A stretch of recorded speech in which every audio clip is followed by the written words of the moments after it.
Hey guys, welcome back to Critical Flick. Today I'll be reviewing The Flash. The Flash is the newest DC film, and we have Ezra Miller reprising his role as Barry Allen, or The Flash. A lot has been surrounding this film, whether it's the personal, off-the-screen issues with Ezra Miller, and I completely understand why people might write off that film because of that, and it's totally merited and understood. But just reviewing this film as a film, I had a lot of fun with it. Ezra Miller's performance is pretty solid, playing two different versions of Barry. As you have seen in the trailers, he kind of messes up the whole multiverse, the whole stream of space and time, creating a situation where he's back in the past with himself, and playing those two different characters, kind of a more naive, young version of Barry Allen versus someone who's experienced the loss and trauma that the real main character we've dealt with throughout these years has. The movie starts off pretty wild with some scenes you may have seen floating around the internet, with the Flash kind of rescuing some people, creating a big action set piece, and right away it shows you this movie may be a little bit ridiculous and a little bit campy at times, but I think if you go along for the ride, it's enjoyable. That being said, some of the visuals, particularly early on in the film, stand out as some of those that aren't the best. The movie doesn't look amazing at times, and I honestly felt that occasionally it looked almost a little video game-ish or a little unfinished, kind of the shadows and lighting with a lot of CG characters moving around. But other than that, there aren't too many negatives for me. Sasha Calle as Kara, or Supergirl, was really surprising for me. I really enjoyed the character a lot more than I thought I would.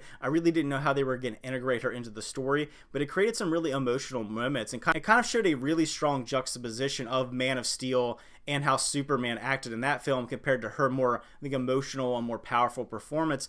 I love Henry Cavill, and I would have loved to see kind of maybe more of him in the DC universe, and I don't know how that's going to be happening moving forward, but I would love to see her in some more roles. She really stood out and really was one of the breakout performances in this one. Of course, it was amazing seeing Michael Keaton back as Batman. I am a big fan of the 1989 Batman film, like a lot of many people are. He's one of my favorite, if not my favorite, Bruce Wayne and Batman, and seeing him come back and have kind of all those set pieces and all those nods to those early films, it really felt great. It was a great blanket of nostalgia, and that's something that this movie may lose some people on and may really gain some people on. It's the fact that it works a lot off of fan service and your love of these characters and kind of the characters of the past.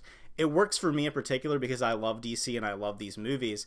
But if you're someone who doesn't like DC or has no connection to, Batman 1989 or kind of the lore of the DC universe and the movies that did and didn't happen, then maybe you'll be a little bit lost or you won't enjoy it quite as much. The plot itself isn't anything that we haven't really seen before, especially in the past few years. I think if a multiverse kind of time-bending movie came out like this 5 or 6 years ago, it would be a little more original, but obviously we have seen this, have it be Everything Everywhere All at Once or Spider-Man or even, Doctor Strange. There's so many movies that deal with kind of this consequences of changing time or changing universes that it didn't feel as unique as maybe it would have, a couple years ago. That's not to say that it's not like a bad story in particular, and I think there are some strong emotional moments to be had and some lessons to be learned, if not maybe being a little undercut by the end of the film. That would probably be my other major knock on this movie, other than the visuals, is the actual ending of the movie. Without going into any spoilers, I feel like it kind of undercuts the main plot of the film. It kind of makes our character not feel like he's really learned his lesson on what he's supposed to be learning on this journey, and that has to go along with the movie feeling kind of rushed. You're fitting a lot of stories, a lot of threads together in this 2.5-hour runtime, and at times it does feel like we're missing a few scenes, or maybe some things came on the cutting room floor. So perhaps we'll get an extended cut in the future. Obviously everybody loves the Snyder cut and some extended versions of these films, so I feel like there's probably 30 minutes that could have been put into this movie to make it a little more solid and make those plot lines really come together stronger. I think the comedy of the film actually really worked. In the beginning, I was worried that it was going to be a little overwhelming, a little heavy-handed. Obviously, Ezra Miller's Flash is very quippy, very goofy and quirky, but having him interact with his other self helped him grow as a character, and it didn't feel quite as overbearing with kind of the silliness of it, but it still kept that kind of quality campiness that we like from this character and from kind of the newer movies in the DC universe. There's obviously a ton of cameos and Easter eggs to be had by big fans of the DC universe, whether it be films that came out decades ago, even films that didn't happen, or television shows from decades ago. I really enjoyed it. I loved it. It's something that I loved seeing on screen, kind of a love letter to the fans.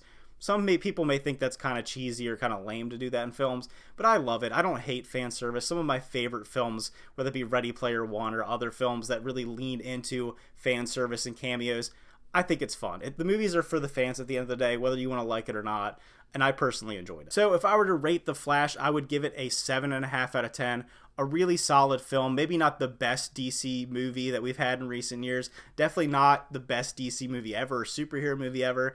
But it's definitely fun. It's enjoyable. If you like these movies or you like the movies from the past, I think you'll enjoy it. I don't think it's going to change anybody's minds to love the DCEU moving forward, but I will be interested to see what they do with it. So if you checked out The Flash, let me know what you thought about it. Did you enjoy it? Did you not like it? How did you feel about it? I always love to hear people's opinions. Leave those comments down below. Remember to like and subscribe, and see you guys next time.